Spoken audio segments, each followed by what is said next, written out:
Ayan guys, magluluto kami ng papaitan. So, igigasan na namin siya. Ilagyan na namin siya ng mantika.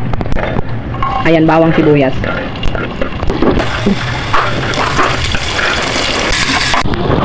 Igigisa na rin yung luya. Maraming luya yung nilagay namin guys. Ayan guys, lagyan natin siya ng tubig after natin igisa yung bawang sibuyas luya. Ayan, papakuluin lang natin siya. Ayan guys, ilalagay na namin yung lamang loob na prepare namin. Hiniwa-hiwa na siya. Yan pala guys, nilaga muna namin siya bago hiwain. Parang malilinis na siya noon, at the same time para easy lang siyang hiwain. So yan, nahiwa na niya. Tapos ilalagay na namin after kumulo ng tubig. Yan, papalambutin natin siya niyan.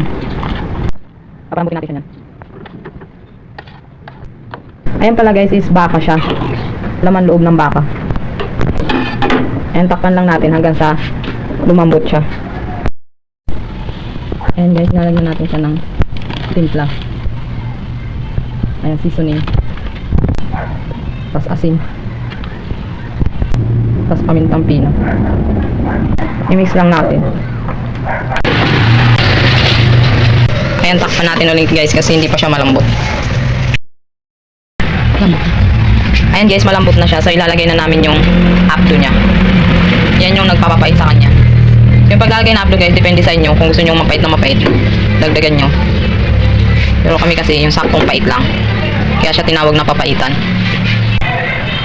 Yan, titikman natin guys kung tama na yung timpla niya. Yung asin tsaka yung pait. Ayun, lalagyan namin ng siling green guys. Pang ano siya, para medyo maanghang. Tapos pampabango na din. Kung gusto nyo maanghang, dagdagan nyo na lang. Yan guys, ganyan lang pagluto ng papaitan. Simple lang, matagal lang sa kanya yung pagpapalambot. Pakuluin lang natin siya, tapos ayan, okay na siya nun.